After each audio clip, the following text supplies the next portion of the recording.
What are you afraid of? Oh, does she? Okay. Oh, that's good. I love it, yeah.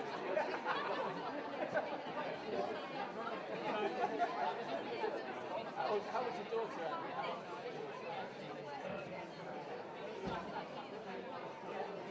What is she? Does she work in there? Or? Oh, does she?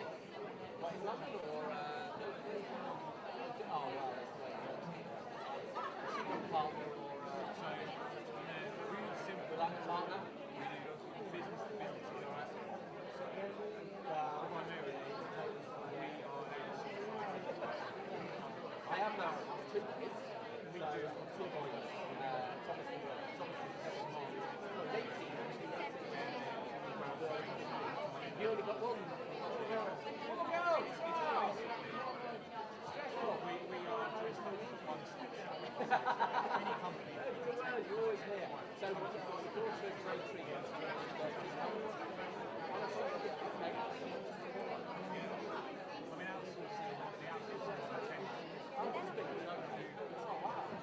So what age are they?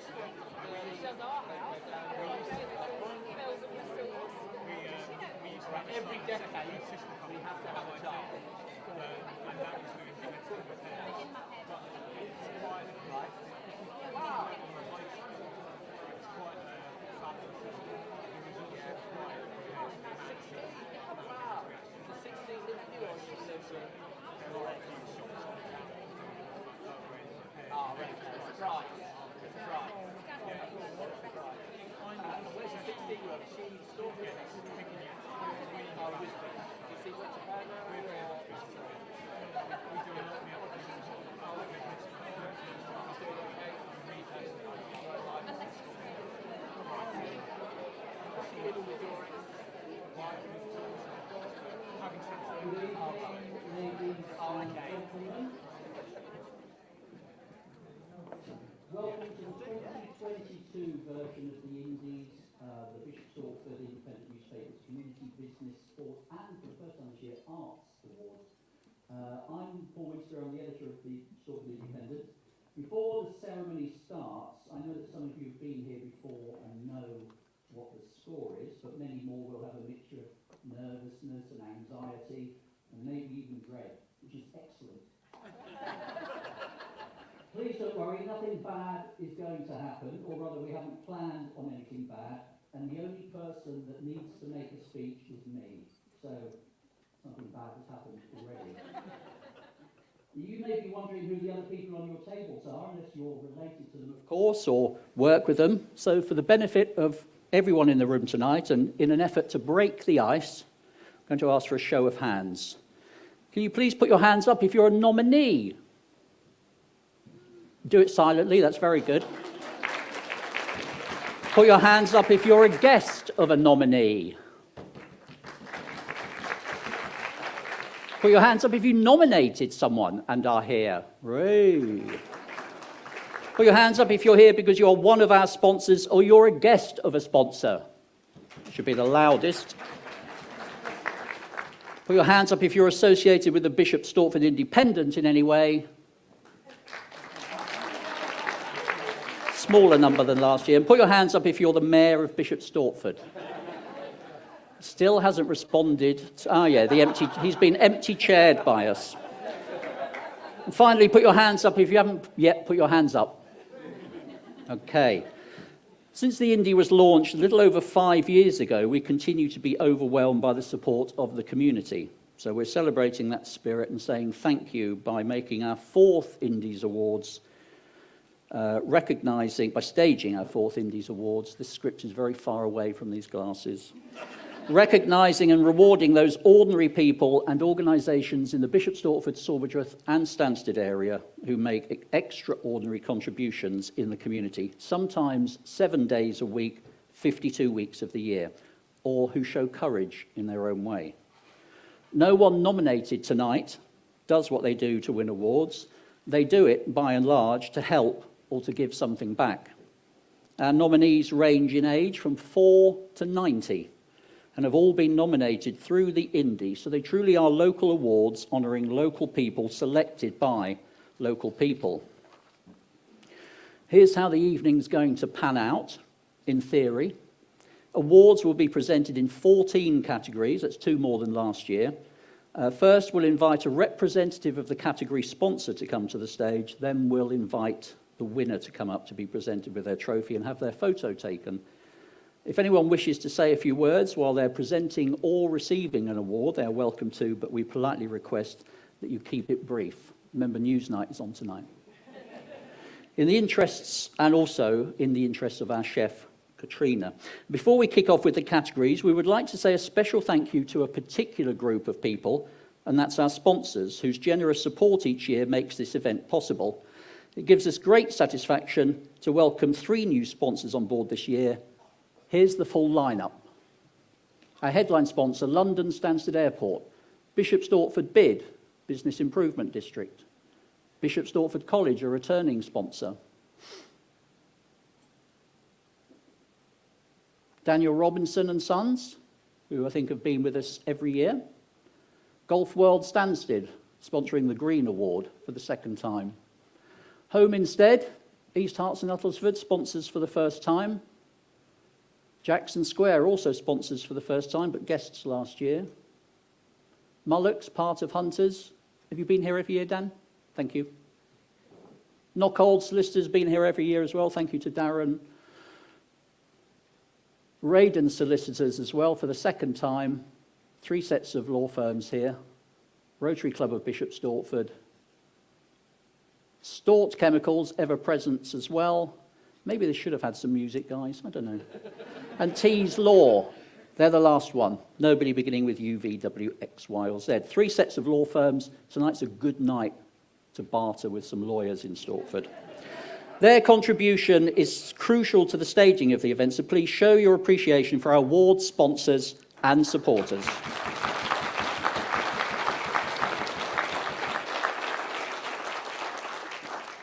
Now, our first category is Child of Courage, which is sponsored by Raiden Solicitors. Raiden is a specialist firm of family law solicitors with 9 offices in Hertfordshire, including here in Bishop Stortford, London, Birmingham, Buckinghamshire and Essex.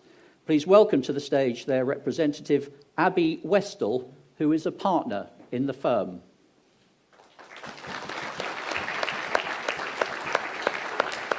You could keep the applause going until she's in position.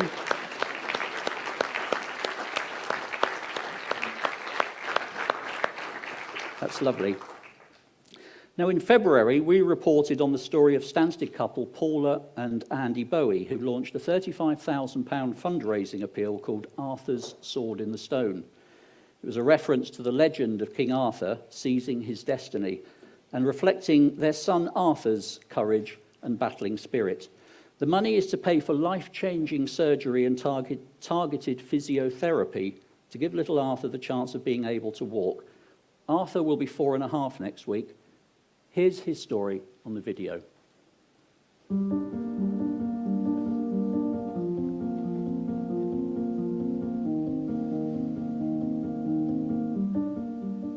So I'm Paula, this is Andy. We're parents to Arthur and Anderson Bowie.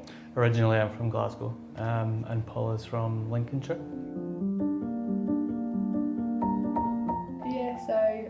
Arthur is our 4.5-year-old, who is a loving little boy. He's mostly happy. He's always got a smile, loves to swim, really likes going to school. They always say how he makes friends very easily. And I think other children really look after him. We also have Anderson, which is our 19-month-old son. Tornado is probably the best word to describe him at the minute. He's very active, yeah. I'll put it that way. So Arthur was born at 28 weeks in Italy, not by choice. We were on the way to a friend's wedding and he spent 8 weeks in Verona, Italy. Unfortunately, he had a very hard time in the NICU. He had a severe bleed on his brain, which caused hydrocephalus and then has caused cerebral palsy. Due to those brain injuries, he has been left with some complex healthcare needs. The main issue that we face on a day-to-day basis is cerebral palsy, and that means he cannot walk unaided. His right side of his body is affected more than his left. He has global development delay, so he's unable to speak at the moment. He also has bilateral hearing loss. We're not sure of the reason of that, but one of the antibiotics that they give in NICU is probably the reason why his hearing was damaged. He also has hydrocephalus, and that was caused by the brain bleed. So he has a VP shunt, and that just means we have to be very, very aware of when he's poorly. So I think just to be nominated, and if we do win, would be absolutely lovely. We had a discussion about this. To us, it's just Arthur, and I made the point of actually no, he is special. Like, not many children have been through what he has been through. I don't think many adults have been through what he has been through in his lifetime, and I think we forget that because he's Arthur to us. And then actually when things like this come up and people nominate him, it does actually show that actually, yeah, he is such a special little boy. He's so courageous. So I think it's really nice that the community have got behind us and show their support for him.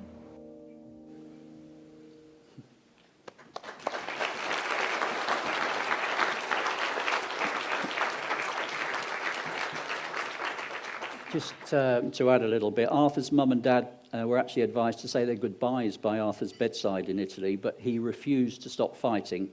As well as the 8 weeks it took for Arthur to become fit enough to fly back home, he continued fighting in the newborn intensive care units of Addenbrooke's and Princess Alexandra. In total, he spent 108 days fighting to get home, recovering from lung, heart and metabolic issues.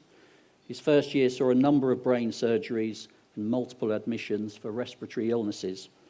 Arthur attends Bentfield Primary School in Stansted, and as his mum Paula says, he's the happiest little boy you'll come across.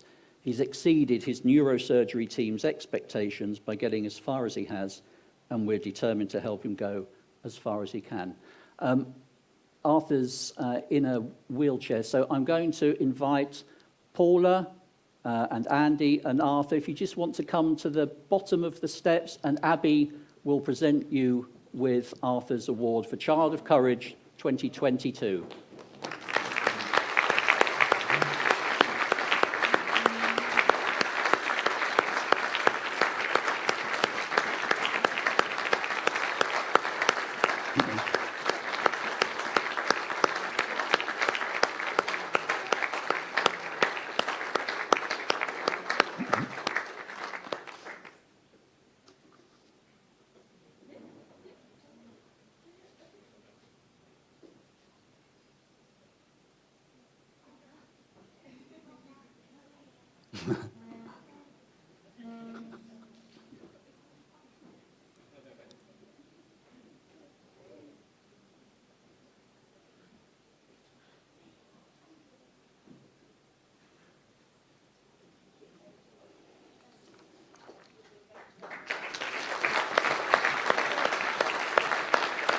Thank you very much indeed. Congratulations to the Bowies, and thank you, Abby. Our second category is business personality, sponsored by Knockholes. Knockholes is an award-winning legal services and independent financial advice firm with offices in Bishop Stortford, London, and most recently, Spain. They were formed almost 200 years ago. Unlike the two other law firms, they hold a bake-off competition in Stortford and invite me to judge it. Hashtag just saying. Please welcome to the stage their managing partner, Darren Hayward.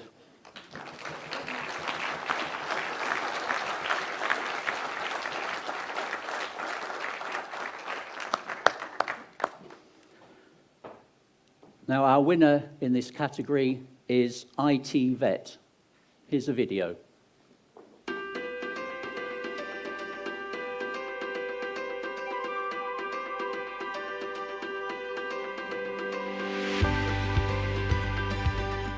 People first is the philosophy behind Bishop Stortford business IT Vet, and it's this mindset that enables the company to be a world-leading technology force that is firmly grounded in our community. Founded in 2007 by modest Chief Executive Richard Fountain, who shuns the spotlight, it has a clutch of blue-chip clients and a host of grateful beneficiaries. In 2020, as the COVID-19 pandemic closed classrooms and students were sent home to study, IT Vet set up its Laptops for Schools project to stop digital exclusion. Primary and secondary pupils across the town and beyond benefited from the refurbished tech, and the scheme continues to make an impact with further donations to schools and community groups like Grove Cottage and Bishop Stortford Air Cadets. In all, more than 1,000 laptops have been recycled. While the company provides free public Wi-Fi for the town centre, IT Vet staff have long shown their sense of social responsibility with fundraising, sponsoring events, charities of the year, IT support for good causes, and direct action like litter picking. More recently, they have formalised their charity work with the formation of Stortford Heroes, dedicated to investing in the community and supporting charity partners. Its first big event was Party in the Park in July, a musical celebration of the town's pandemic heroes, which raised £8,500 for Stortford Heroes, Grove Cottage, the town's food bank and Centre Algarve, which provides holidays in Portugal for people with special needs. The next big project is to set up a community fridge in Bishop Stortford to help reduce food waste and promote a circular economy. Richard Fountain says, as a local business, we believe it's important to give back to our community, and this is one of the key values that we've built our company upon.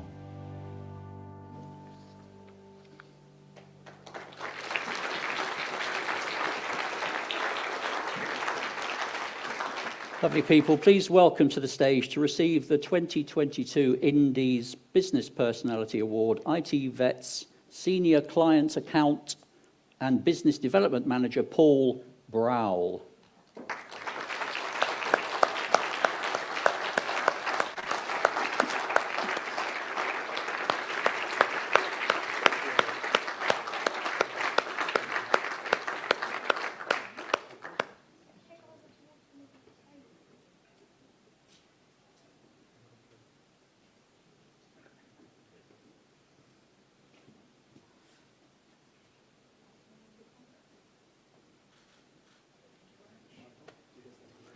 Congratulations to IT Vet, and thank you, Darren, for your continued support from Notolds.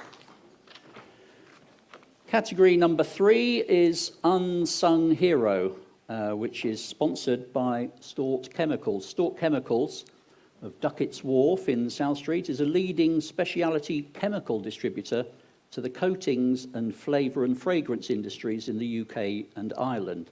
I'm having Reggie Perrin flashbacks.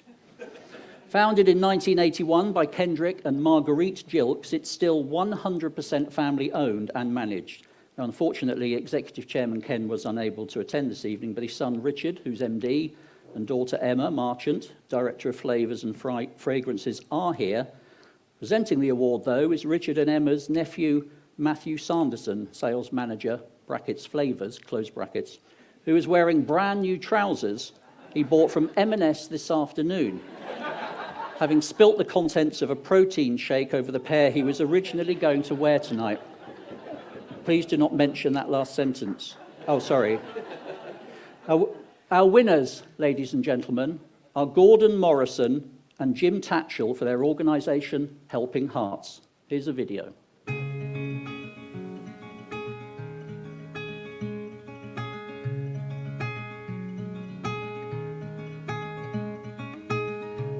What happens when you combine business acumen with philanthropy? And the answer is Helping Hearts. Individually, Gordon Morrison and Jim Tatchell are forces to be reckoned with. But together, they are an unstoppable fundraising team. They set up Helping Hearts, backed by the infrastructure of Stort Valley Rotary Club, as a county-wide campaign to support good causes after the COVID-19 pandemic, when many charities were struggling to survive. This year and next, they decided to focus on 12 organisations dedicated to child welfare, including Bishop Stortford's own MenCap charity, Grove Cottage. Through numerous fundraising activities, the campaign has raised £126,000 in 2022 so far, and with the cost of living crisis, this help is needed more than ever. As well as coming up with innovative ideas to generate cash, Gordon and Jim have put their boots on the ground. Earlier this year, they walked all 180 miles of the Hertfordshire Way, over 2 weeks at an average of just under 13 miles a day. They aimed to test the trek and raise money before inviting supporters of their sponsored charities to complete a leg each as part of a wider event. As they drive Helping Hearts forward, both Gordon and Jim are drawing on a wealth of experience in the business and charity sectors. Gordon, the president of Stork Valley Rotary, has been awarded an honorary doctorate from the University of Hertfordshire in recognition of his charitable work. He first became involved in the sector as chairman of Malcolm Sargent Cancer Care for Children, and went on to set up a new charity called World Child Cancer, which provides treatment for youngsters across the world. After a successful career in construction, which saw him expand his family business into an international construction and support services company, Gordon established the Chaldine Group of companies to manage the Chaldine estate at Much Haddon. Jim is also a Rotarian and a member of the Stork Valley Council, in addition to his work as a hands-on trustee of Bishop Stortford Food Bank.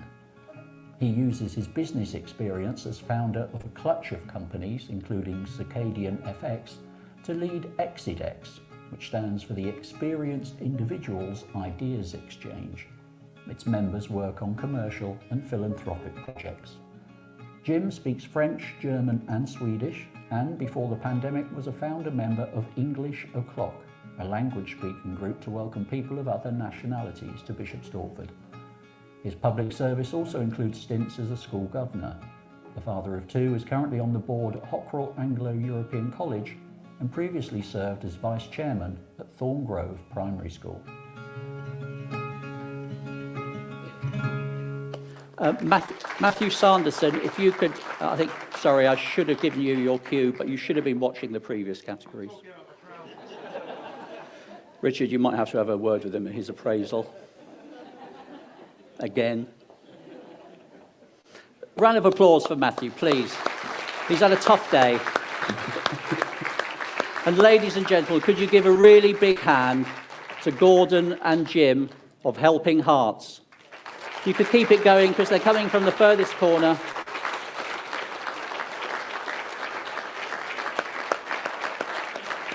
Yeah, if you could take the long way, that'd be brilliant.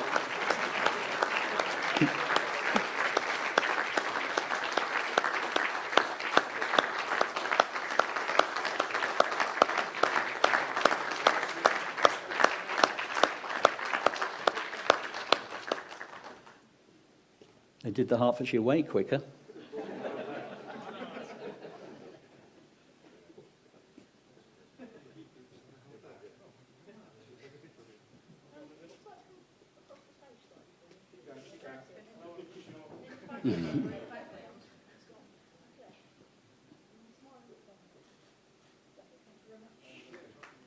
Congratulations to Jim and Gordon, and thank you very much, Matthew.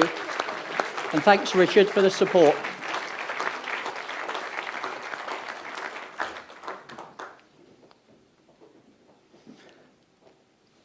I would just add, actually, that I think as well as the 126,000 raised so far this year, you'll have seen from the video that Helping Hearts and Stork Valley in 2021 raised £201,000. Really impressive sums of money, so well done, guys.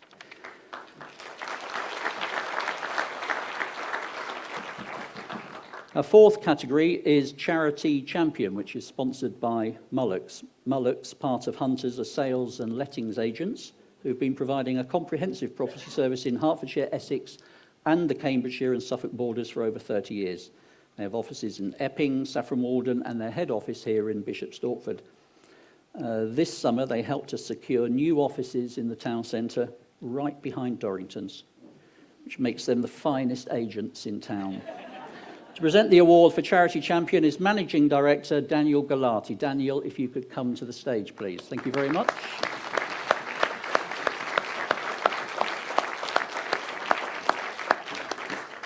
Our winners in this category are the Hummingbird Cancer Support Group.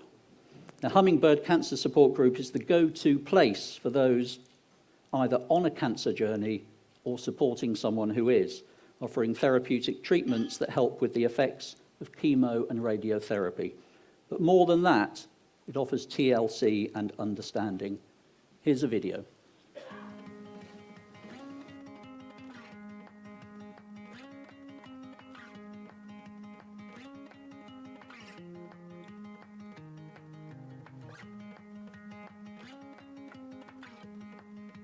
So I'm Paula Hewlett.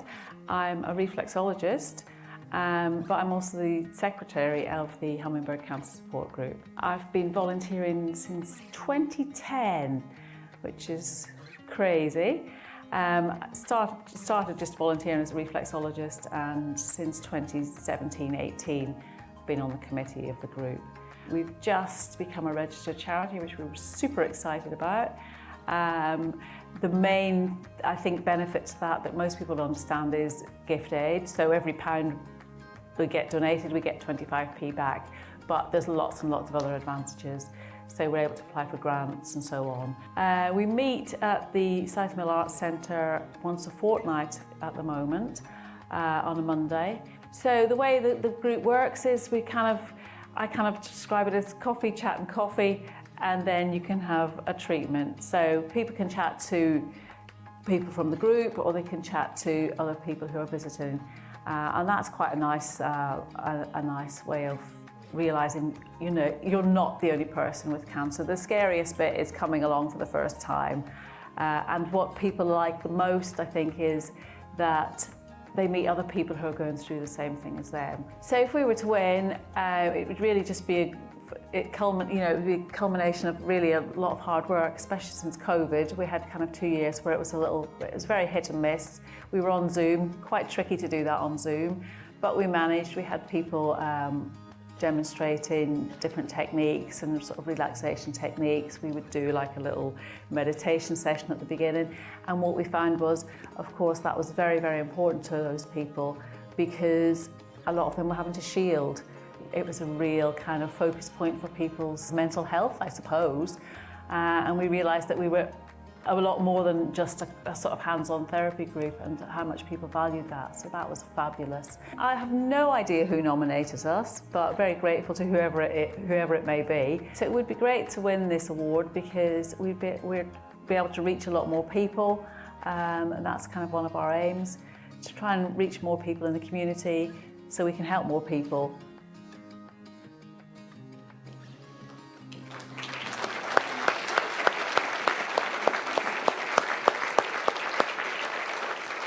The Hummingbird, as Paula said in the video, meets here at Southmill Arts. It's on alternate Mondays from 10:30 a.m. to 1:30 p.m. if anyone is interested or wants to pass on that information. The physical support includes massage, Reiki, reflexology, Indian head massage and beauty treatments, and is provided free by a range of practitioners who give their time and skills. Mental support is provided through counselling, or you can just pop in for the coffee, cake and conversation with others in the same boat. Sandra Pecci was one of several indie readers who nominated them. She said, "They've helped so many people, including myself, with their journey through cancer. You feel like you are part of a family." People, please welcome to the stage Hummingbird Secretary Paula Hewlett to receive the 2020 Indies Award for Charity Champion.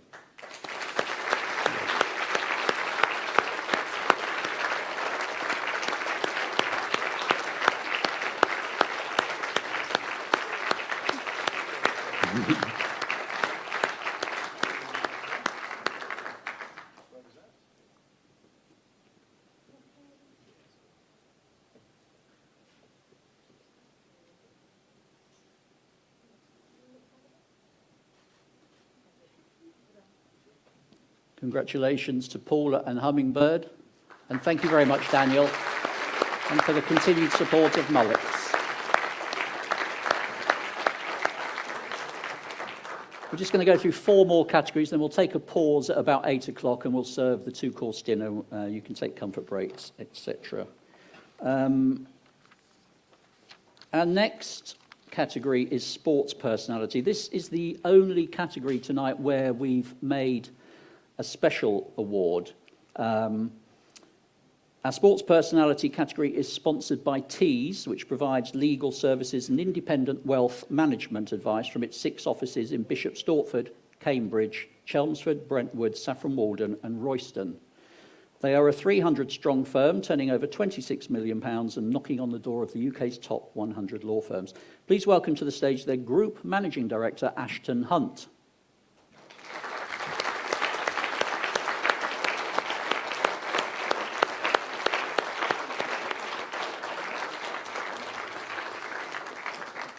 Now, as I said, this is the only category tonight where we're making a special award on top of the winner's trophy. Now, 2022 was a momentous year for one of the town's biggest sporting success stories. You can play the video if you want, Jay. The ladies section at Bishop Stortford Hockey Club has gone from strength to strength in recent times, and the last 12 months have included many highlights. The first team led the way by claiming the East Women's League Premier Division title to clinch promotion to the National League for the first time in the club's 74-year history. The side ended a magnificent campaign, 5 points clear of nearest rivals Norwich City, having won 18 of their 22 matches and scoring 75 goals in the process. Stortford's 6th team, known as the Acolytes, and the 7th string were also crowned champions in their divisions, meaning that the ladies section at Stortford has won 7 league titles in the last 2 complete seasons. The club's senior section as a whole has more than 800 members, including 9 ladies teams. Home games are played at their main base at the Herts and Essex Sports Centre in Beldhams Lane, as well as at Hockrell Anglo-European College. The ladies' success has been achieved with strong leadership from the captains, quality coaching and strong partnerships with Bishop Stortford College and Herts and Essex High School. And their players are flying the flag on the international stage too, as several represent their country across different age groups. They include Pippa Bull and Charlie Leonard. God, that was so well timed. Who helped their respective England squads claim medals at the Masters World Cup in South Africa earlier in the autumn. Pippa won gold and Charlie won the silver in the over 45s. The Stortford's first team have endured a tough start to life in the Vitality England League, Conference East, and find themselves bottom of the table, although some of their matches have been close and they've spurned a few winning opportunities.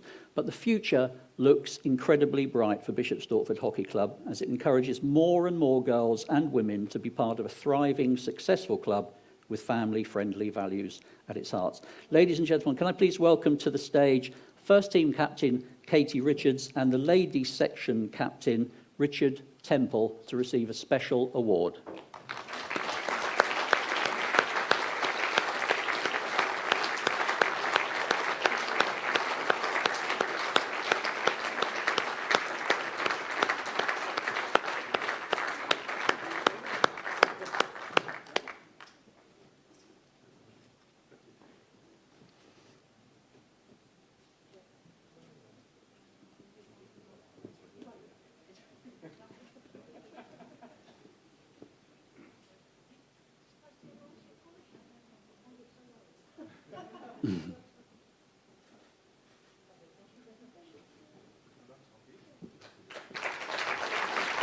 Ashton, if you could stay. Congratulations to Katie and to Richard. I only just realised Tees sponsor Stortford Hockey. Well, excellent. Well done. Now, our winner in this category is Joe Packer, who is Secretary of the Bishop Stortford Community Football Club. It's your moment, Joe. No laughing. Joe's 51 and a bit, lives in Bishop Stortford with her 18-year-old son Jake and their black lab Harry, a former local government officer with Harlow, Epping Forest and Broxbourne district councils. She now runs her own water hygiene business, Water Monitoring Limited. There's the plug. In her spare time as club secretary of Bishop Stortford CFC, which is one of, if not the biggest youth football setups in the country, Joe enables over 1,000 boys and girls in more than 80 teams, as well as some young adults and older men and women, to play football in and around Stortford every weekend. Joe's also assistant manager of the under-11 Sapphires girls team, who are featured in this video.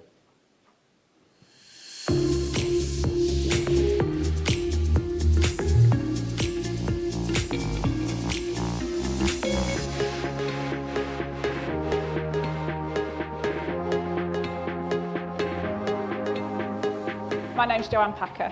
I got involved with the community club 3 years ago after the previous secretary resigned, and the job role had been split into three, so they wanted somebody to do the admin role, which is the part I do. Been in Bishop Stortford since 1998. My son has played for Bishop Stortford Community Club since he was under 8, and he's now in his 11th season, so he's now under 18. So that was part of the reason for getting involved, to help put back. Well, you just feel, I mean, I'm appreciated, I know that, by the managers and the players, because they tell me, but obviously we have a lot of other things that we have to deal with, but it just makes the community club run how we'd want it to run. Between us, the committee, the managers, the coaches, we provide football for over 1,000 players and almost over 80 teams. So it's a big community. I think it's a great advert for the club in terms of what we're giving to what I've just said, what we're giving to the community, providing facilities, facilitating football for the children and the young adults of the town. And the older players, we've also got men's and ladies teams. Just get in touch. We'd always like to have volunteers, new people. We need more people on the committee. We're obviously growing the club. We're looking at new facilities. So yeah, come along.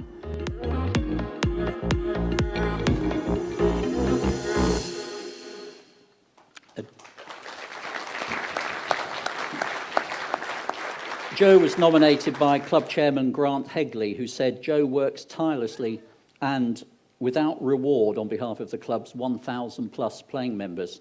Her efforts and attention to detail were recognised by the Mid-Herts Rural Miners League, as she was named their prestigious club secretary of the year out of 68 teams.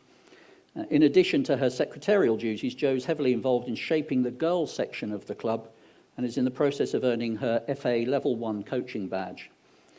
Jo says the girls section in general and the under-11 Sapphires in particular is something she's been supporting as a legacy to the club's beloved Ray Greenwood, who won the Stortford Independent's John Turner Memorial Award at this event 12 months ago. In the video, you may have spotted Ray's cafe, and Jo's son Jake plays for under-18 Rangers, which is spelt with a Y as a tribute to Ray. Ladies and gentlemen, our sports personality winner is Jo Packer.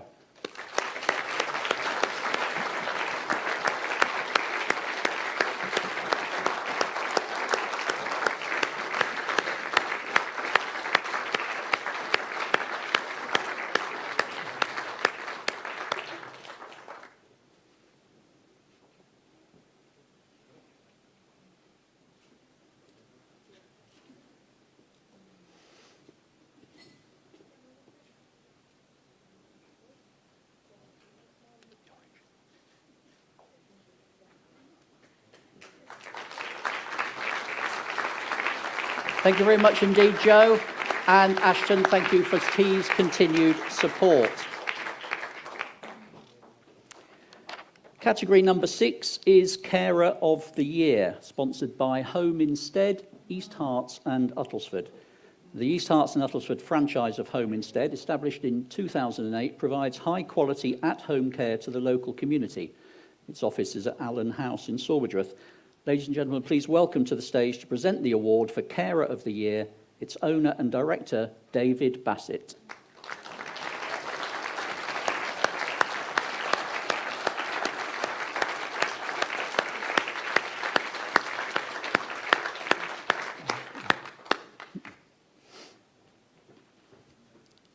Jacket of the night so far, David. Excellent. Ladies and gentlemen, here's a short video.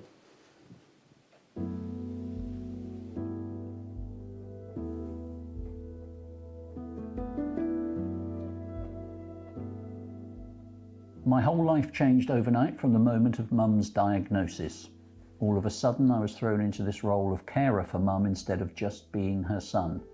As Mum's cancer progressed, it became harder and harder on me. For about 3 months, I didn't sleep or had extremely disturbed sleep. I didn't think of myself as a carer at all, just a son doing what any son would do. Those are the words of Craig Jenkins, Takeley born and bred, who cared for his mother Linda when she was diagnosed with a terminal brain tumour. She was cared for by St Clair Hospice up to her death. Earlier this year, Craig, who now lives and works in Valencia, completed a 2-month solo trek across the Spanish Pyrenees, from the most easterly point of mainland Spain to the Bay of Biscay in the west, and raised more than £2,000 for St Clair. He tackled the brutal 515-mile route known as GR11. With extra miles clocked up walking to and from the trail each day, he totalled 705 miles in just under 2 months. The elevation change was one of the biggest challenges. He climbed 30 miles, equivalent to scaling Mount Everest 5.5 times. During the trek, Craig faced scorching 40-degree temperatures as Spain was gripped by a heat wave, which ultimately forced closure of the route to prevent bushfires. The drought also meant he had to find and filter his own water most days. He carried everything he needed on his back, including a tent, sleeping bag, cooking stove, and food. Camping in the wild with animals roaming around was also a challenge for Craig. He often had to get up in the night to scare off wild boar so they didn't steal his food or get caught in the tent's guy ropes. Craig said, "I had many special moments during the trek. I just felt energized by the amazing views, walking through waterfalls and looking at the canyons. I shed a tear for Mum and found the whole experience quite spiritual. This trek was the fulfillment of an idea I'd had ever since Mum came to be cared for at St Clair. It really was the trip of a lifetime, and I now feel like I could die happy, having finally completed it."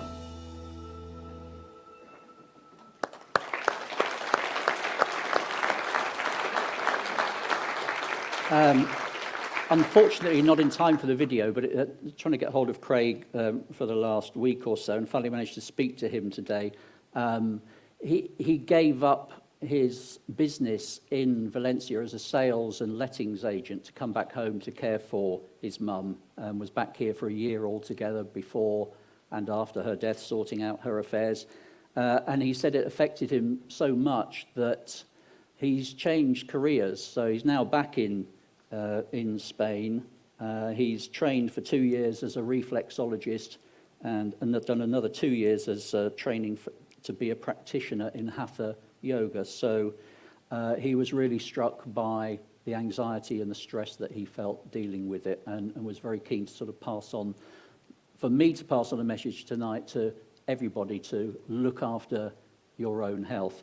Obviously, Craig can't be here tonight. He's in Spain, Valencia, Bishop Stortford, tough call. So here to accept the award on his behalf from St Clair Hospice, it's Jill McDonald, who's the Head of Communications and Marketing.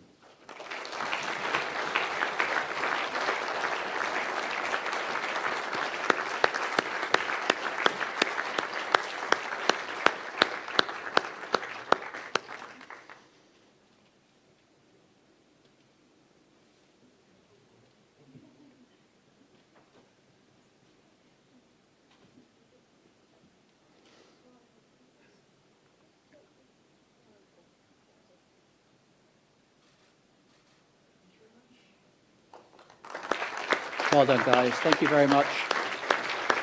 Thank you very much indeed, David.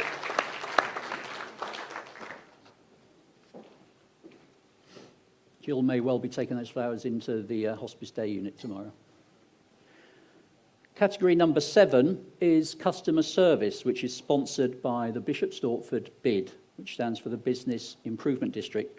Now, the BID aims to raise the profile of the town centre as a great retail, tourist and business destination and improve the experience of the town centre for those who visit, live and work in Stortford. Here to present the award on their behalf is BID Chairman Karen Burton, who owns and runs Karen's Cakes in Northgate End. Please welcome her to the stage.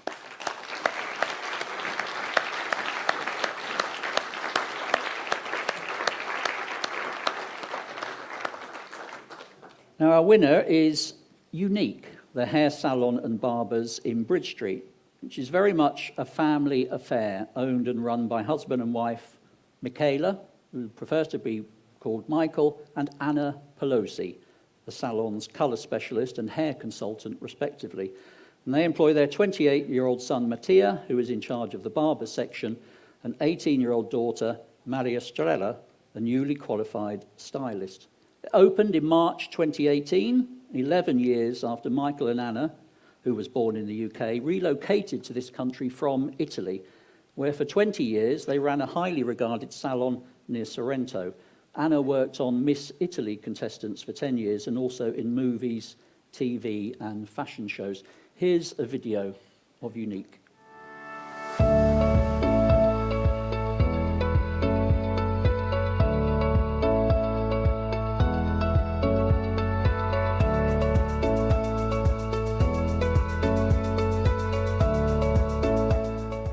Been having my hair done by Anna for about 15 years, and my mum as well, probably about 10 years or so.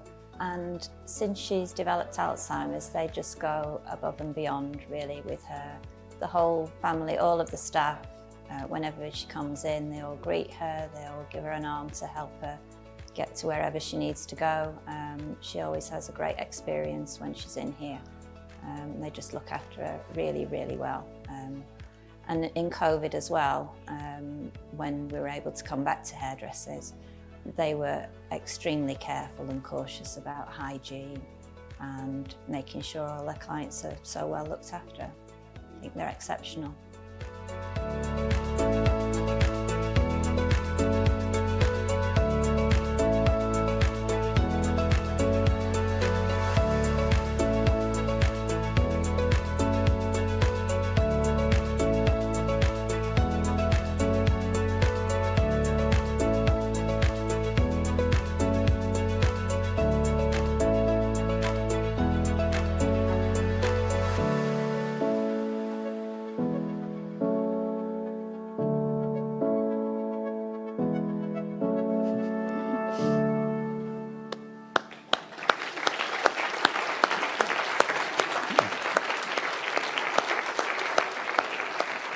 As well as being nominated by Janet Brady, who you saw in the video, Unique were highlighted by Deborah Bowen, who said, "They rise to every challenge in a dynamic and innovative manner, whilst preserving a family business. They welcome every customer into their family, and it's a pleasure to visit them," and I can wholeheartedly endorse that sentiment. Ladies and gentlemen, please welcome to the stage to receive the award for customer service, Michael and Anna Pelosi from Unique Hairdressing.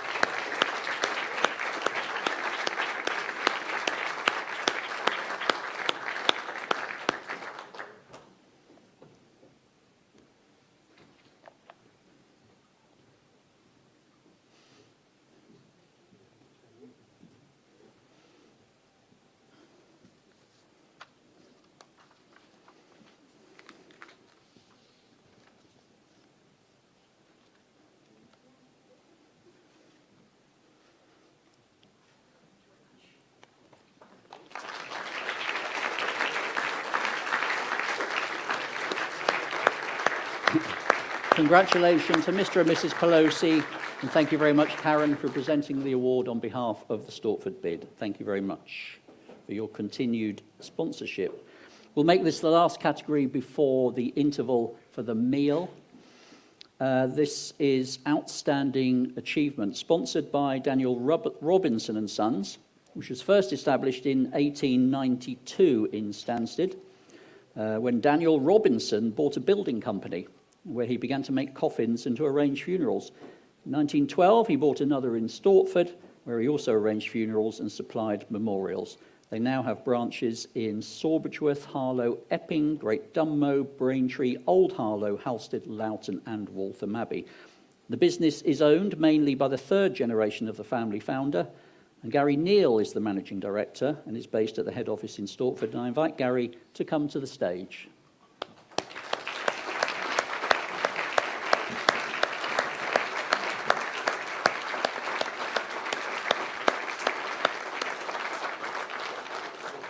Now, our winner is Angela Alder. I've just got a bit of information to impart here. Please bear with me, because you can't really do justice to Angela's service to the community. Get your face out of your hands, Angela, without mentioning this. This is incredible. Angela Alder has a strong sense of duty and commitment. She and her husband, Ron, who in 2024 will celebrate 70 years of marriage, moved to Spellbrook in 1961 with their 3 small children and a dog. Shortly after, a group of teenagers knocked on their door asking Angela to start a youth club, which she did. She was immediately hooked on serving the community. At the next local election, Angela stood successfully for a seat on the old Sawbridgeworth Urban District Council, which means she's been a local councillor for pretty much half a century. At the age of 90, she still serves on East Herts Council and Sawbridgeworth Town Council. She's been Mayor of Sawbridgeworth 4 times.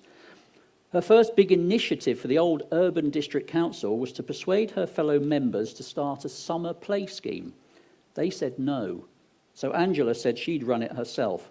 Every Friday, she held a fun competition and shrewdly invited the most influential councillors to present the prizes. The following year, the play scheme was included in the council's budget proposals and has continued right up to last year. Angela was instrumental in securing the go-ahead for the swimming pool at Leventhorpe School. In the 60s, she became a member of the Sawbridgeworth Young People's Recreation Committee, rejoined it in the early years of this century and has been on it ever since. She's been a governor of 3 local schools, Leventhorpe, Spellbrook Primary and the old Margaret Dane, now Birchwood. She was employed by the NHS for 5 years before being appointed Chief Officer to West Essex Community Health Council.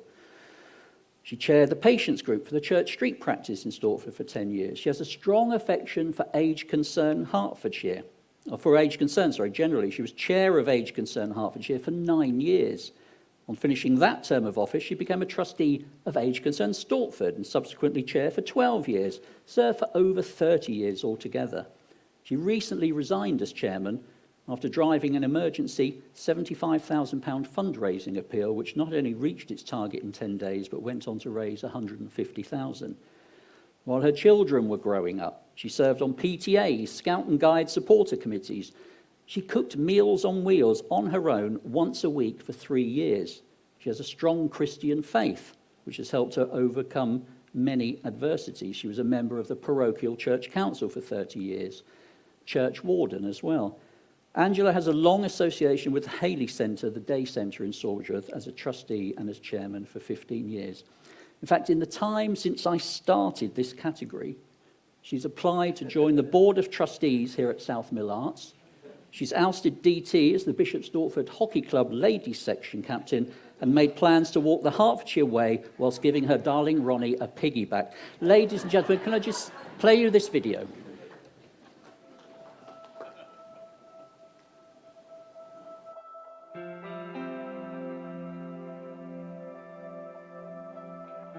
My name's Angela Alder. I'm married to my darling man, Ronnie. We've celebrated 68 years of happy marriage. We've had 3 children. We have 9 grandchildren and 12 great-grandchildren. So we now count ourselves as a bit of a tribe.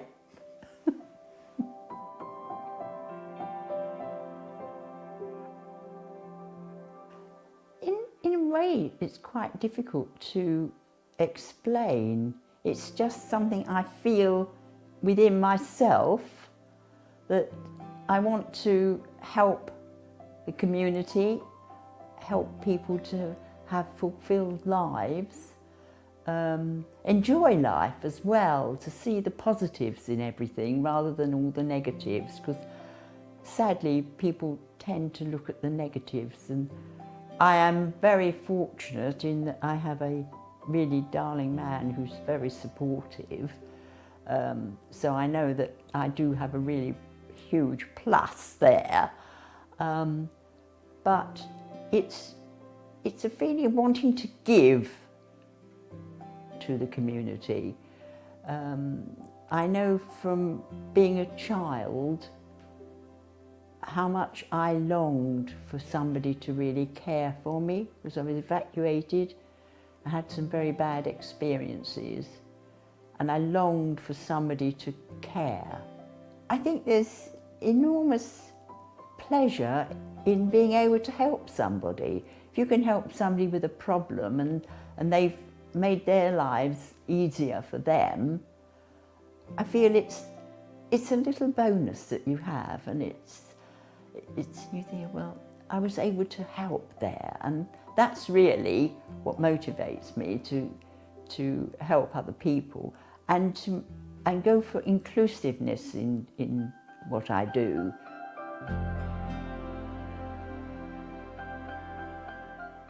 Well, I'd be totally overwhelmed, I think. I couldn't believe it when I saw the email. I thought I was being asked to nominate somebody. It never occurred to me that it might be me that was being nominated as a possible recipient of this award. Well, I thought it was fantastic, and I thought, but why me? You know, I'm just an ordinary person, actually, hoping to do the best I can. Good evening, Angela. Good evening, everybody. Angela, I couldn't be more pleased for you. You so deserve this award. I think I was at junior school when you first became a councillor, and that's amazing in itself because everybody is younger than me today. Have a great evening and congratulations. Hi Angela, just want to say a big congratulations to you and well done for all your hard work. Just like to say thank you for everything you've done for us here at the Hayley Centre as well. You have been amazing. Thank you so much. Hi Angela, congratulations on your award. Obviously I know you from my time at Age Concern, and I know how committed you are to community causes and how supportive you've been over the last 40 years for Age Concern alongside other charities supporting adults and children alike across the community, not only in Sawbridge Worth but in Bishop Stortford too. So congratulations and enjoy your evening.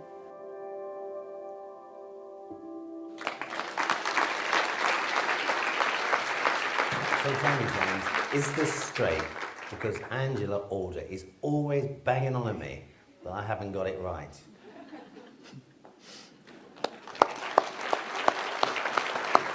Ladies and gentlemen, she said in that video she's just an ordinary person. You're not, Angela. You are extraordinary. Please come to the stage to receive your Indies Award for Outstanding Achievement.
Angela?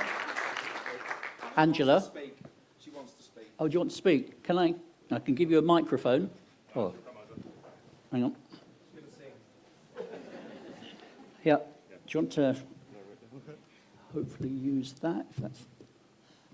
All I can say is I'm absolutely overwhelmed, and I do get emotional about things, and I do really care about things and about people, but this is just unbelievable.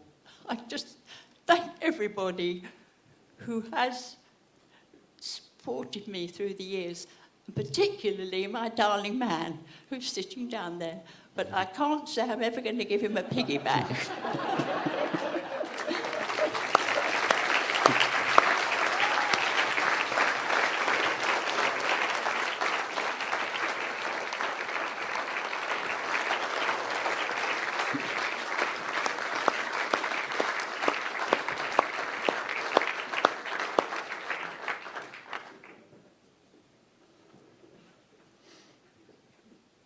Angela, Gary did also, he'd like to make a special offer invitation to you.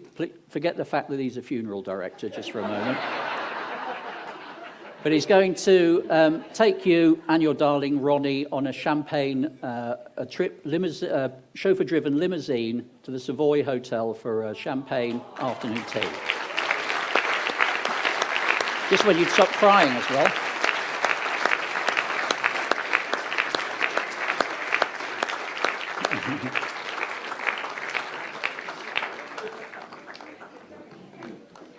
Right, I think that's a nice point on which to take a break for the interval, and we'll reconvene hopefully in about an hour's time. Please, food will be brought to your table pretty forthwith, so enjoy the next hour or so. Thank you very much indeed, ladies and gentlemen.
Yeah.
go there, everybody go there.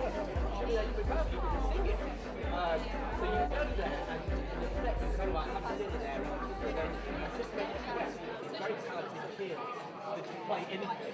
And it's a really great night. We did that. And then we've been bowling and then we had bingo night. That's what we're talking about. Bingo night.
Thank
Ladies and gentlemen, I think we'll crack on with the second half of the event. If you don't mind, if you say just finishing your excellent crumble and leaving the bowls on the table. Category number 9 is Contribution to the Arts, which is a new category this year and sponsored by Bishop Stortford College. The college was founded in 1868 independent co-educational day and boarding school for children aged 4 to 18. Essentially, it's 3 schools in one, with 1,280 pupils in pre-prep, prep and senior sections. Here to present the award for contribution to the arts, we're going to invite 2 people to the stage. The college's head teacher, Kathy Crew-Reid, who used to be head of my old school in Wolverhampton, and who in 2019 was the first woman ever appointed to the post. And she'll be accompanied by Guy Baker, who's the chairman of Governors. So Kathy and Guy, if I can invite you to the stage, please.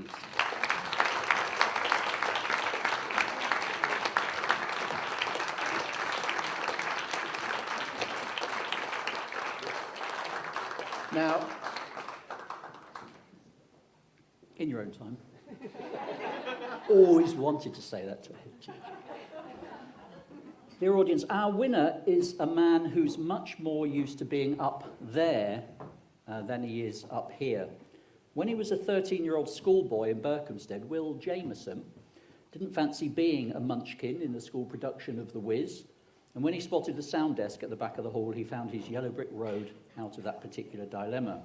He soon graduated to helping Amdram groups with all their tech needs, including lighting, and it is in this role that he has been nominated tonight as he lends his technical knowledge, time and talents free of charge to several local theatre companies, including this very venue where earlier this month he was twiddling the knobs and pushing buttons for the musicals Nativity for Bishop Stortford Academy of Performing Arts and Kips, the new Half a Sixpence musical for Bishop Stortford Musical Theatre Company.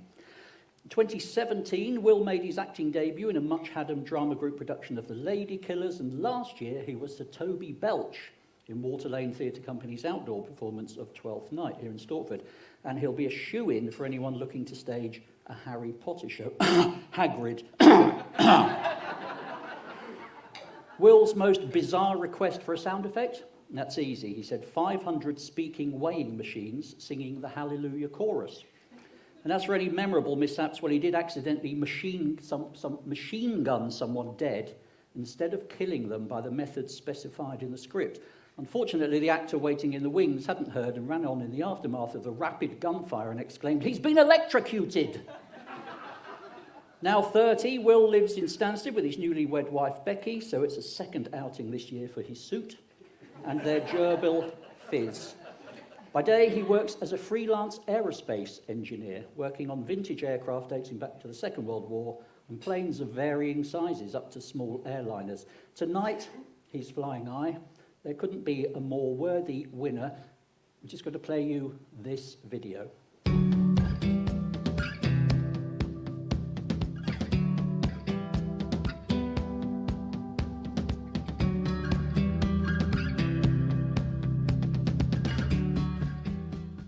I'm Jem Deans from Much Haddam Drama Group. I first met Will at the back of the hall for Little Haddam Panto. He was doing the lighting, I was doing the sound. We were talking about Much Haddam Group's next production, and he said it was a show that he'd always wanted to be in. Although he doesn't normally do work on stage, I talked him into it. So he not only does the technical work, but he's good on stage. He's now directing, and he brings the tech experience and makes the shows fantastic. I'm Granville Rush. I'm chairman of the Water Lane Theatre Company, and we have known Will for a very long time. I'm going to read you something. For all of us who are involved in the theatre, know one of the most crucial and yet underrated factors of any production, whether it be a play, a musical, a pantomime, or even an open-air Shakespeare, is the contribution lighting and sound make. For those of us producing and directing a production, this could be a potential nightmare. That is, if it weren't for you, Will. You not only relieve that headache for us at Water Lane with your incredible technical genius, but for the Bishop Stortford Musical Theatre Company, Much Haddam Players, BSA Performing Arts, and many, many, many others. The list goes on. You really do deserve this award. Have a great evening. Will, many congratulations on winning this nomination. Very well deserved. I've worked with you for the past few years with Little Haddon Pantomime Group as a director, and I have to say my last few shows with your amazing lighting have been fantastic. You're a delight to work with, always willing, always turn up and help me enormously, and you transformed the pantomimes. They were magical. Thank you so much. Flashbang Wallop, what a sound guy. Congratulations, Will, on this award. You totally deserve it. I'm Charlotte Pritchard. I'm the chair of Bishop Stortford Musical Theatre Company, and I've worked with Will on many occasions and for many years, and I've personally worked with him on 3 shows which I've directed, and he can handle anything I throw at him, any sound effect, including a World War II bomber plane taking off. So congratulations, Will, you're fantastic. Well done.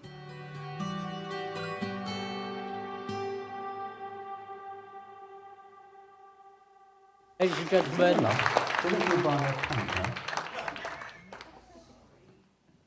ladies and gentlemen, could you please give a big hand to our inaugural Contribution to the Arts winner, Will Jameson.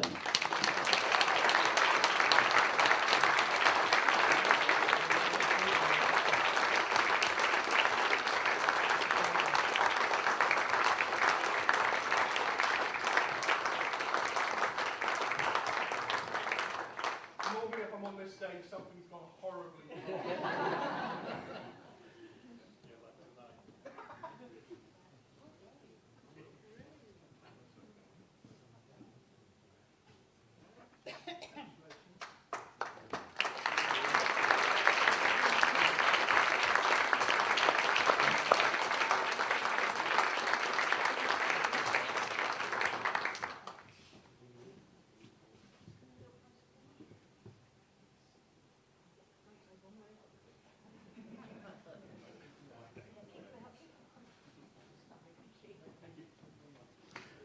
Congratulations, Will, and thank you very much, Kathy and Guy from Bishop Stortford College.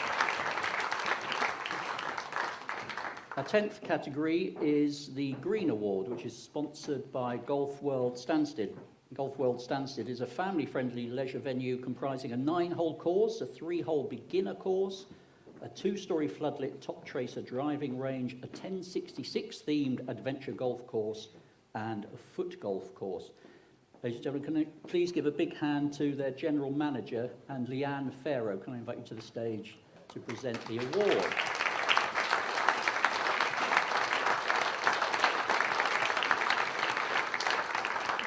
Ladies and gentlemen, here's a video featuring our winner, Wendy Gordon of Grow Green Spaces.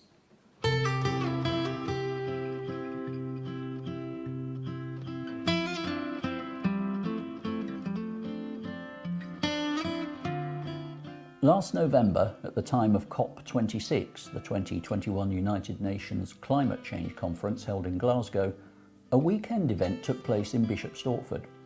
More than 80 people, some as young as 12, took part in the community climate gathering organised by the Bishop Stortford Climate Group at Birchwood High School. There were no expert speakers, just ordinary members of the public who showed up to address the question, what can we do now to improve the environment in Bishop Stortford? On the Saturday morning, with the help of a professional community facilitator who has worked with Greenpeace and indigenous tribes in the Amazon, the people imagined the future they want for their town. On the Sunday afternoon, they focused on what they could do together to make that future happen. If day 1 gave a sense of direction, day 2 was all about action.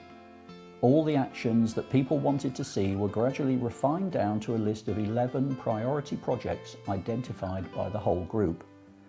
They included a cycling network, a car-free zone in North Street, a school run app, a network of school eco-clubs, a vegan food map of Stortford, and community orchards. Out of this community climate gathering grew an initiative called Grow Green Spaces.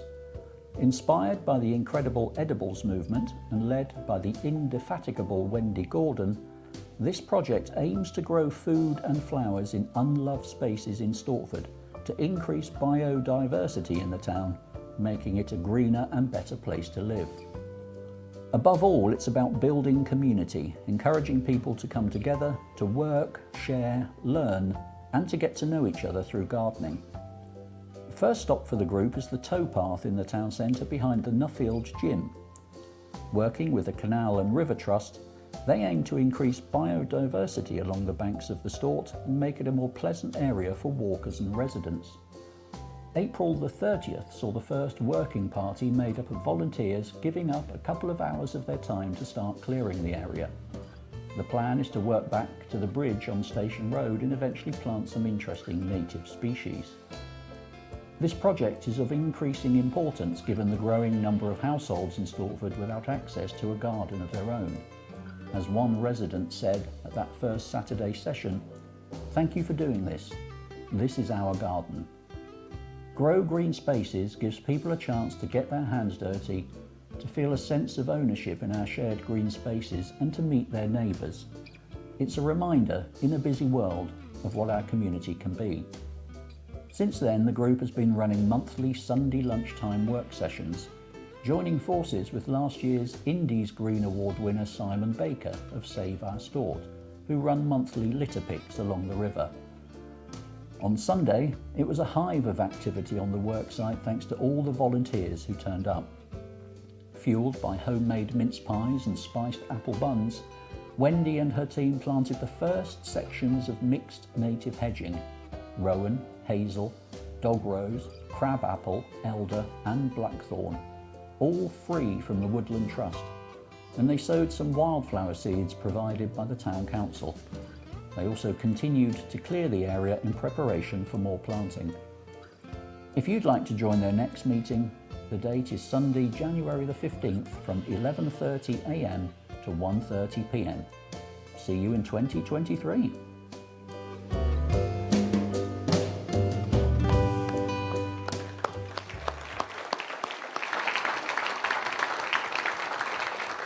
Ladies and gentlemen, would you please give a big hand to our Green Award winner, Wendy Gordon.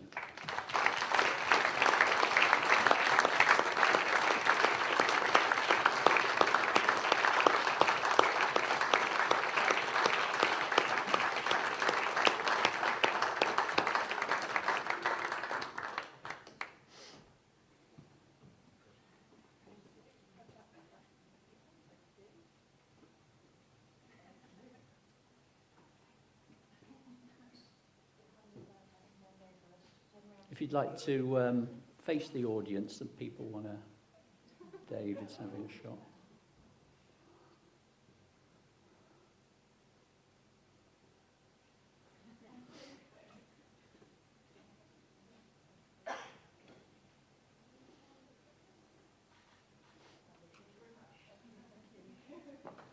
Congratulations, Wendy. Thank you, Leanne.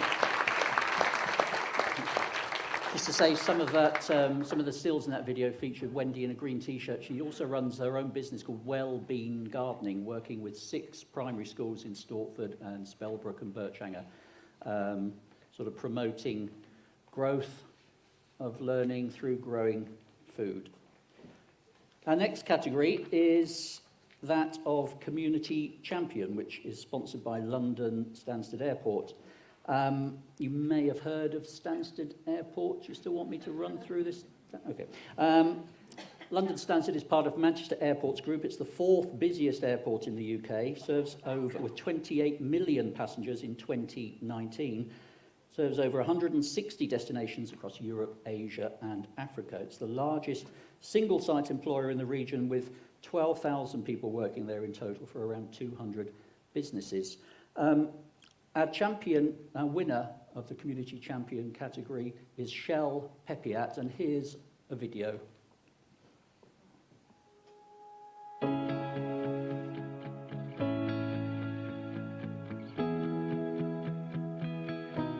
So Stort Pride started back on the 1st of December 2021. I started this up because I had just recently started to identify with how I feel with my sexuality and my gender identity. I was travelling all over the place, up to London and Cambridge, but there was nothing nearby. So I wanted to create a community nearby, whereby I had the support and the community to go to. And that's how it was really born. So it started with 5 people, and now we have about 25 to 30 people join any one event at a time. Started Stalk Pride initially just to create safe spaces, but that safe space has slowly progressed into being 3 social events a month. So we also have pub nights at local pubs, so the Nag's Head and the Dog's Head, who are massive supporters of the LGBT community. The main safe space is held every 3rd Wednesday of the month at the Little Arts Workshop here in Bishop Stortford. It's just off London Road.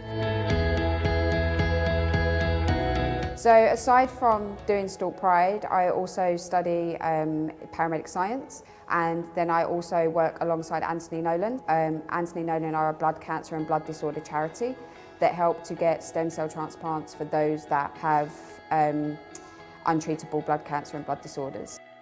So I was diagnosed with B-cell lymphoma back in 2016. Consequently, straight after that, I was diagnosed with a very rare, complex autoimmune disorder. Has a very long name, hemophagocytic lymphohistiocytosis. Essentially, it mimics the engulfing of cells throughout the body, whether they're healthy or not. So, unfortunately, my immune system was starting to fail, and getting a transplant was my only option. And it was Anthony Nolan that helped me get that.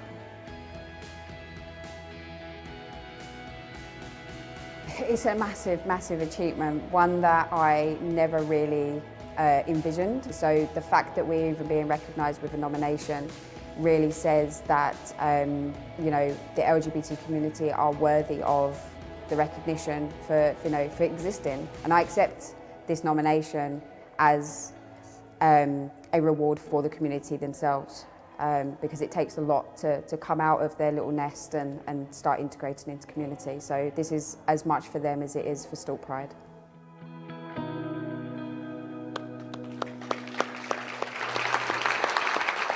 Daniel.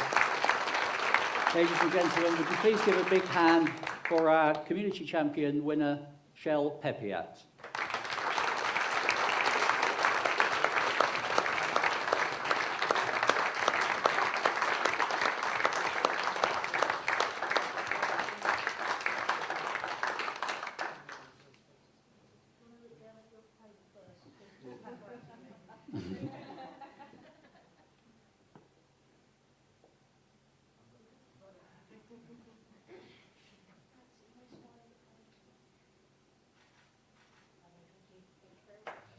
Well done, Shell. Thank you very much, Daniel.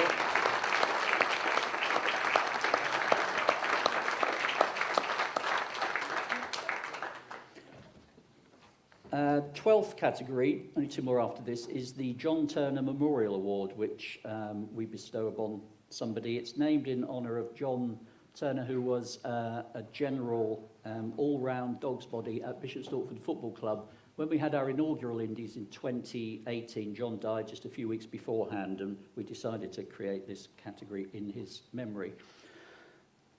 It goes to the Reverend Jill Hume, who's not at the table. Oh, you see, she's hiding behind the tree. It's okay, Jill. Methodists first began meeting in Bishop Stortford in 1823. Jill wasn't there at the time, I must stress. Today, almost 2 centuries later, Bishop Stortford Methodist Church minister, the Reverend Jill Hume, has ensured its place in the heart of our community. Under her guidance, the congregation have realised their mission to make their South Street building a warm and welcoming place for those of all faiths and of none. Earlier this year, after 12 months of construction work, a £768,000 project was completed to raise floors, open up doorways, build an entrance ramp and relocate toilets and kitchen facilities to create a community hub. The improvements also included a new changing places facility for profoundly disabled adults. The revamped facilities are used by groups and good causes as diverse as Isabel Hospice, Alzheimer's Society, Citizens Advice, the Food Bank, the U3A, the National Trust, the Ukrainian Hospitality Hub, Red Kite Rape Counselling Service, Portland Contact Centre for Families, a chess club, and it's even used as a polling station in Bulgarian elections.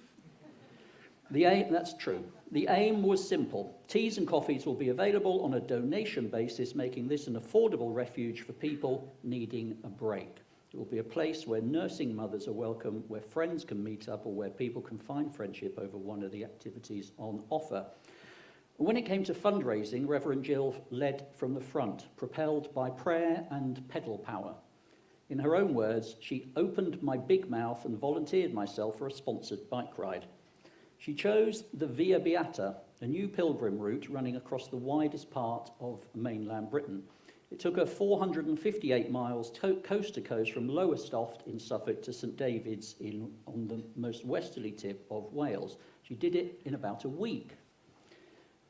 At the end, she said, it was for me a prayer journey, a time of acknowledging blessing on the Via Beata, giving thanks for those who have blessed me, as well as raising money. My wonderful husband, Graham, who's with her tonight, who was worried sick about this enterprise, but had tried not to let it show on the phone, had made a comforting bowl of soup and bought roses, fizz and chocolates. He's a star. Really is a romantic table there tonight, isn't it? Her cycling feat was not a one-off. She embarked on another solo ride to Blackpool over 4 days, covering 300 miles in aid of Fund for Human Need, of which she is a trustee. Fund for Human Need makes small one-off grants, usually between £80 and £120. Because decisions can be made so quickly, this is a lifeline, helping, for example, a woman fleeing from a forced marriage, needing money for food, a released prisoner allocated an empty property asking for help to buy a bed, a victim of a scam desperate to be able to put money onto their gas and electricity meters. This sense of social justice has defined Reverend Jill's ministry in Stortford, not just in the Methodist Church, but also in the wider Christian community as chair of Churches Together, and leading their response to the cost of living crisis. She summed up her attitude to adversity and improving life for others last year as the challenges of COVID finally eased.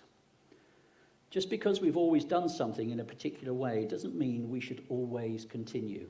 We've been given the space to think and pray about what our community needs are and how we as a church can address them. Ladies and gentlemen, would you please give a big hand to our John Turner Memorial Award winner, the Reverend Jill Hume.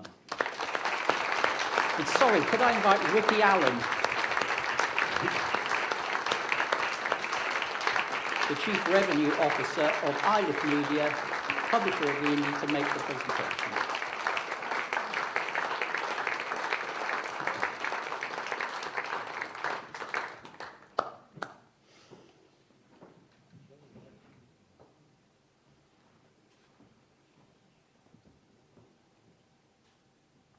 David Bassett got a rival for Jacket of the Night.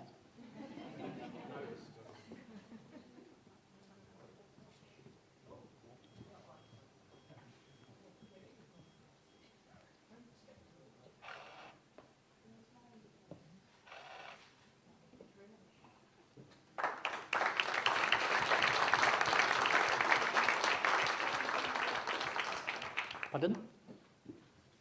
Did you want to say something? I wanted to say, it's the crew and the people of Bishop Stortford that are so wonderful. The whole community. I don't deserve this. It's the church members. Well, we are short of flowers for the next category. So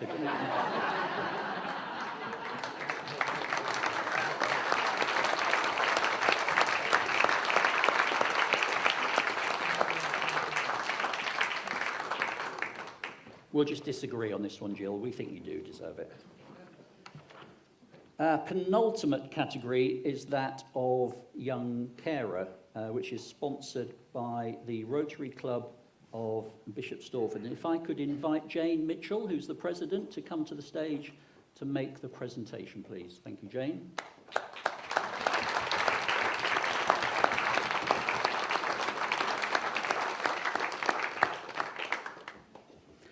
Our winner is Ruby Wilcox. Ruby, who turns 17 in February, is in Year 12 at Hartston Essex High School, studying English language, drama and film studies for A-levels. Her dream is to go on to uni to study film and eventually work in the industry. Outside school, she does three things. Most Saturday mornings and during school holidays, she volunteers at CHIPS, the play scheme for children with additional needs. She's done so since the age of 12. In 2019, she was named CHIPS Volunteer of the Year for the Stortford scheme. Every Sunday morning, she works with Ruth, a young teenager with Down syndrome. Ruby does the things with Ruth that all teenagers love to do together. including going to the cinema, bowling or Costa. They get on wonderfully. And Ruby has recently joined the bank staff team at Grove Cottage, the home of MenCap in Bishop Stortford, working with children and adults with learning disabilities as and when required. She absolutely loves it. But it is chiefly for her caring role with her older sister Rose, who turns 20 in January, that she has been nominated for Young Carer Tonight. Due to her severe learning disabilities and complex medical needs, Rose, who is non-verbal, will need one-to-one care for the rest of her life. Here's a short video featuring Ruby and Rose.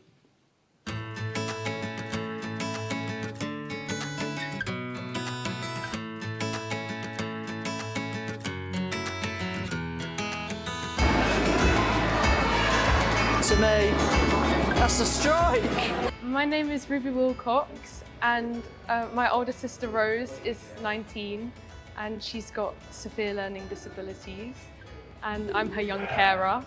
Ever since I was old enough, I've been loving Rose. Ever since I could read, I've been reading her bedtime stories, and I take her out on trips. We go bowling a lot and to the cinema. Swimming is also a favourite activity.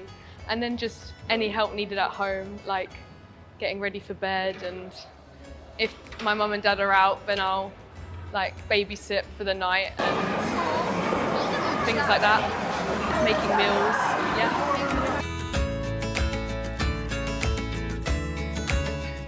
It was definitely a shock. I wasn't expecting it. It was just, I just came home from school and then, yeah, I found out, but I was very happy. Like, very pleasantly surprised. It would be amazing. It would mean so much.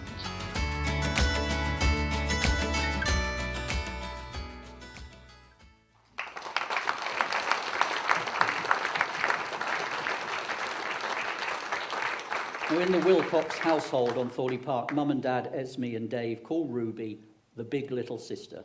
From a very young age, Ruby realised that Rose was very different to her and needed her help and support. As soon as she could read, Ruby read books to Rose at bedtime. Because Rose is completely non-verbal, she uses a sign language called Makaton to communicate. At a very young age, Ruby learnt Makaton, so she's always been able to communicate with her sister. This skill has been a huge asset, not just with Rose, but with her volunteering at CHIPS and her work with Ruth.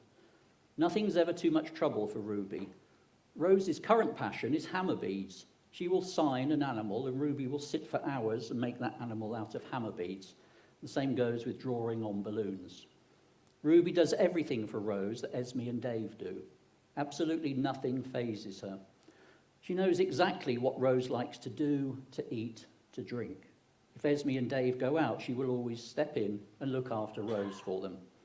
This includes bathing her, feeding her, putting her to bed. In school holidays, she'll take her swimming, to the cinema, bowling, out for lunch. Like many young people approaching their 17th birthday, Ruby can't wait to start driving in February so she can take Rose to places further afield. Esme says, Ruby just knows what makes her sister tick and how to get the very best out of her. Dave and I are so very blessed, and we couldn't be prouder of her.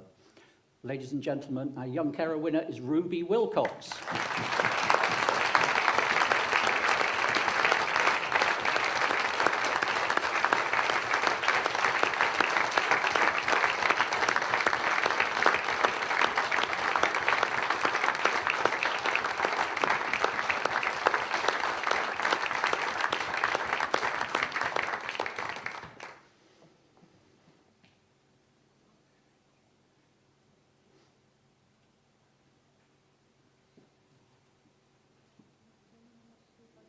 Does anybody want to take a photo? Mum and Dad have got it at the back, yeah.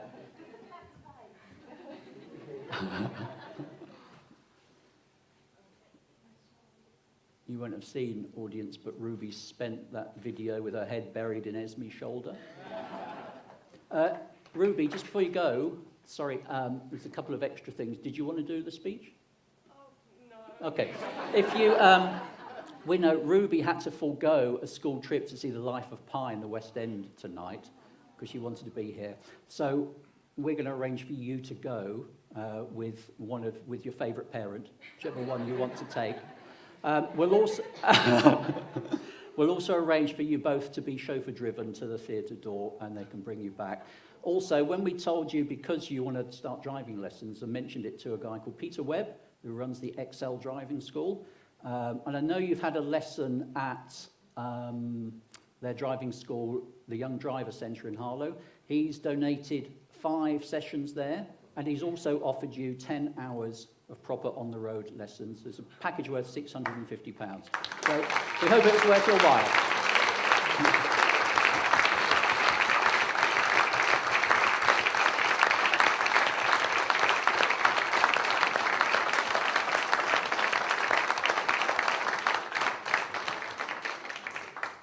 A really worthy winner. Our final category this evening is Person of Courage, which is sponsored by Jackson Square, the shopping precinct in Bishop Stortford. Michael Smith, the General Manager, I'm going to invite you to the stage, Michael, to make the presentation in this category. A round of applause to Michael.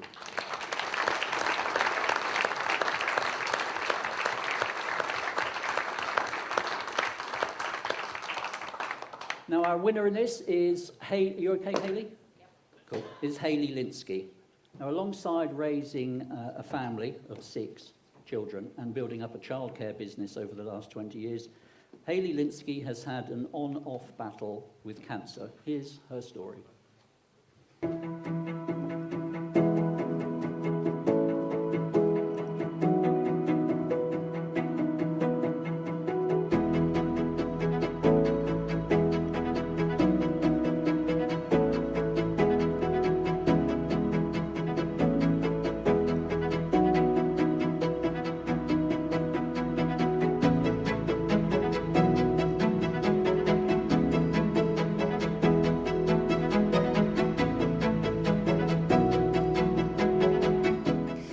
So when my eldest son, who's now 24, started the nursery at St Joseph's, I had a home visit and the nursery nurse knew me and asked me to help at the Breakfast Club. So I went to a meeting and said I would. The lady that was going to run it then said that actually she couldn't, and so I did. So we set up the Breakfast Club in 2003, and I was pregnant with my 3rd child, having morning sickness on the way to Breakfast Club. Did the Breakfast Club, and then parents started asking me to do after school club, which I didn't want to do because I was pregnant. And I had my daughter who was 9 days old, and I opened up the after school club. And then they wanted me to do the holiday club, and I quite liked having my 14 weeks a year free. And then I decided I'd open it in 2005. Then Wind Hill merged. It was the Firs and the Havers, so I went and approached them and said, you know, would they like to have a breakfast and after school club, which they did. So we did that. It was hard to do that one because it was in an affluent area and a deprivation area, so it took a long time to build that up. And then Northgate Schools parents started to ask me to open there, and I did, and then it transpired. And we now have 6 settings, 5 in Bishop Stortford and 1 in Stansted. Yes, so March 2020, I went back to the doctors because I didn't feel very well, and she sent me for a scan, and they said that my right adrenal was misshaped and that I had several gallstones, and I had adenomyosis of the womb. So I went for further checks, and they decided that my adrenal gland had a tumour on it. So then I was referred to a surgeon in Royal Free, and in November 2020 my adrenal gland was removed and my gallbladder, and the tumour was 10.5 centimetres, and it was benign. So the doctors then said that they thought they'd got it all, but they wanted to just have me for a 6-month scan just to make sure that it was all okay. That scan didn't happen, and I didn't chase it because of COVID, and I felt okay. And then the summer of 2021, I just didn't feel right, and my stomach felt really bad, and I just went back to the doctors and said I haven't had my follow-up scan. So basically the scan was booked for the 5th of January, but towards Christmas I just became really, really unwell. And then on the 27th, I blew up my hands, my face, my feet were so swollen. And I went to A&E, and that was just lots of going backwards and forwards. And basically the scan on the 4th or the 5th decided that I had 2 white spots on my liver, and that my other adrenal gland was really, really swollen. So I then had to go for a biopsy, went for the biopsy in January, and when I went there they said that I was a dead woman walking. My levels were so bad that they admitted me into hospital, where I stayed for 3.5 weeks in intensive care and had the other adrenal gland removed. And that's when I got diagnosed with neuroendocrine cancer of the pancreas, and it had metastasised to my liver. There's several tumours on my liver. It was incurable, and that I had a possible chance of 50% living for 5 years. So the latest is I've reacted really badly to chemo because I don't have adrenal glands and I'm steroid dependent. Every time I have the chemo, I'm just so unwell. I end up in hospital, and so the Royal Free decided they didn't want me to have any more chemo. And July I had a scan and they were 6 centimetres in the liver, and then when I had a scan in September they were 10 centimetres. So it was classed as aggressive, possible 2 years, but nobody knows. And then I decided to refer to Cambridge. So I'm now under Cambridge at Addenbrooke's, who have a really positive approach, whereas Royal Free were a bit doom and gloom, and I'm not doom and gloom. You know, I was kind of, you know, she said, "Oh, you cry when you come in here." Oh, yeah. But when I go to Cambridge, they give it, even when they're talking about palliative care, it's upbeat, so it's not a problem. But Cambridge have now put me on chemo again, but they're going in very gently and seeing how I cope with it. It's just have to keep going and just see what happens. And what they want to do is stabilise the tumours to give me as much time as I can. My outlook on life hasn't really changed, because I always said live each day as if it's your last, never leave anything for tomorrow that you can do today. And I always remember lots of people saying, you know, when I retire, I'm going to. And I used to think, you know, why wait till you retire? Because so many people die when they retire because they kind of stop. So I always thought, no, you know, go on holidays, do what you can afford. I did have 2 strokes 10 weeks ago, decided that I wasn't having much attention, so I thought I'd have a couple of strokes. Did affect my speech, but not my physicality. But yeah, look, cancer chooses you, you don't choose it, and there's nothing I can do about it.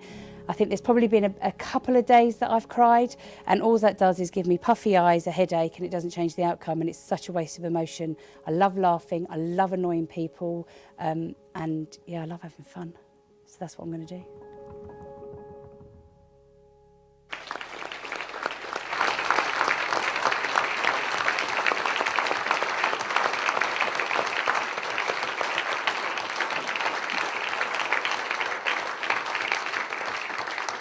You'll know that Sophie nominated you, and she sought testimonials for a number of people, and we had a good fair number, and I can't read through them all tonight, but I'm just going to read one that stood out for me. Tracy Barros, who's known Hayley since you were 19. Tracy said, when I met her, I was struck by her zest for life, bubbly personality, and her overwhelming positivity. Even at that young age, she exuded confidence and self-assurance. I've watched her become a supportive and loving mother and a successful businesswoman, taking the responsibilities and pressure of both motherhood and running a company in her stride. She has an endless amount of energy and enthusiasm, and I can honestly say that in all the time I've known her, nothing has ever fazed her. The last part of the quote, some people want things to happen, some people wish things to happen, and some people make things happen, couldn't be more apt for Hayley. Nothing has ever stood in the way of her realising whatever she wanted to achieve. Although her life has recently taken a different turn and is taking her down a road she hadn't anticipated, with her courage, bravery, and wicked sense of humour, she has boldly made an almost taboo subject seemingly normal. She somehow manages to make everyone around her feel more comfortable and at ease approaching and discussing such a sensitive subject, even though she is obviously facing her own challenges. Ladies and gentlemen, would you please give a big hand for our final category winner, Person of Courage, Hayley Linsky.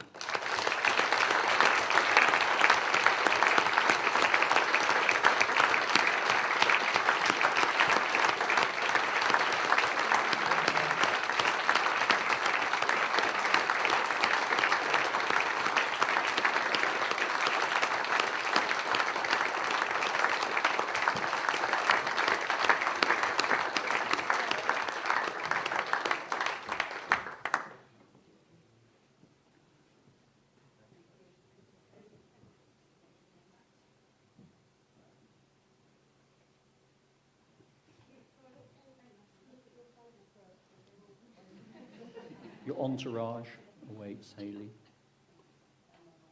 Oh.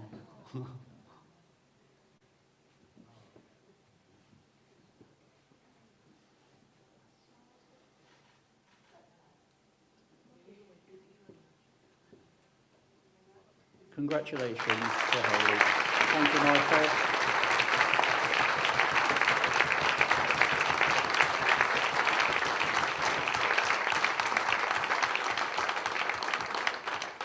Ladies and gentlemen, that completes the awards for this evening. We hope you've enjoyed them as much as we have. I know it's a difficult story, the last one, but I was really struck by Hayley's positive outlook, and it's a good message to go home with. Just before you leave, first the commercial. There'll be a special supplement in next week's Indie, and in addition, photos and videos will be on our website and socials. I'd like to say a few thank yous. Firstly, to Paula Holland and her team here at South Mill Arts, including Alison, Sarah, and Jay, for being such warm and accommodating hosts. To our video colleagues at HNE Media, James, Alex, and Sam up there. Could you just get Katrina, David, from the kitchen? I'd also like to say thank you to Katrina. Is she here? Katrina Dodsworth of Just Add Parsley, who catered this evening's event, and her helpers, Gerard, Claire, Suzanne, Marina, Maddie, Ellie, Erin, and Robin, all of whom have volunteered this evening for the excellent food. To the team at the Indie, particularly David, who's eating the leftover chicken probably, for all the work they've put in to bringing this evening together, and to all our sponsors, sincerely, for their valued support. And finally, thanks to all of you for attending, and well done to everyone who was nominated. It's been a special night for all connected with the paper, and I'm sure you'll agree, an uplifting experience overall. It's an opportunity, too late, it's an opportunity to recognise the remarkable service, strength of spirit, and achievements of these fantastic people. I have one final request.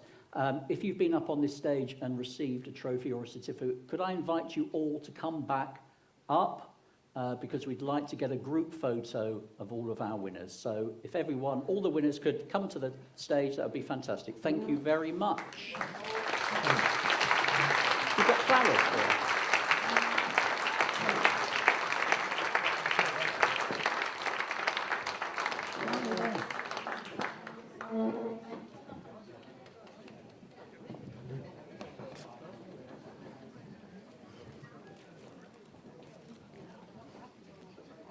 Here you are, sweet. Thank you. Oh. Big round of applause to Katrina. The first time she's ever cooked.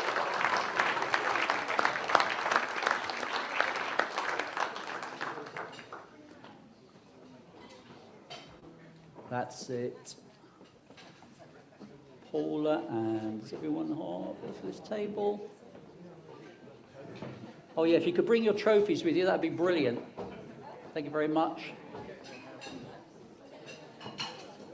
Crystals for the Fortress of Solitude. Just run the disease pathway down.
Good to meet you, my friend. Good to meet you. Pleasure.